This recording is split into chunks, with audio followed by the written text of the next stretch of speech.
2022 жылда Кыргыз Республикасынын Ички иштер министрлигинин баңгизаттарды мыйзамсыз жүгүртүүгө каршы күрөшүү кызматы тарабынан 4 негизги багыттар боюнча иштер аткарылды. Эл аралык өз ара аракеттенүү, чет мамлекеттердин укук коргоо органдары менен өз ара аракеттенүүдө баңгизаттарды тышкы көзөмөлдөп жеткирүү ыкмасы менен 6 атайын операция өткөрүлгөн. Натыйжада 138 кг 533 грамм баңгизачына психотроптук заттар алынган. Укуктук камсыздоо Кыргыз Республикасынын министрлер кабинетинин 2022 жылдын 10 августундагы номер 445 токтому менен баңгизаттарга каршы программа жана аны 2022-2026 жылдардагы мезгилде ишке ашыруу боюнча иш-чаралар планы бекитилген. Жаңы синтетикалык баңгизаттарды жана психоактивдүү заттарды жүгүртүүгө талаптагыдай контролду орнотуу максатында Кыргыз Республикасынын министрлер кабинетинин 2022 жылдын 30 декабрындагы номер 723 токтому менен жаңы синтетикалык баңгизаттарды жана жаңы психоактивдүү заттардын пайда болушу жөнүндө кабарлоонун улуттук механизмин киргизүү концепциясы бекитилди. Баңгиликти алдын алуу,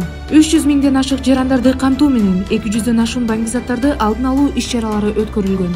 Баңгизаттарды мыйзамсыз жүгүртүү чөйрөсүндөгү кылмыштарды аныктоо жана алардын бетин ачуу 11 нарколаборатория аныкталып жок кылынды. Ички иштер органдары тарабынан 12 ай ичинде 1248 баңги кылмышы аныкталып, 11 баңги лабораторияга бөгөт коюлган.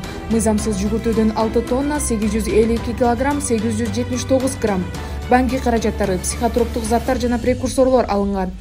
Анын ичинен апиим 10 кг 194 грамм, героин 76 кг 931 грамм, гашиш 207 кг 67 грамм, марихуана 434 кг 136 грамм, кара куурайдын саманы 50 кг 653 грамм, кара куурай өсүмдүгү 25 кг 649 грамм, прекурсорлор 5 тонна 793 кг 582 грамм, психотроптук заттар 231 кг 319 грамм, башка баңгизаттар 23 кг 260 грамм.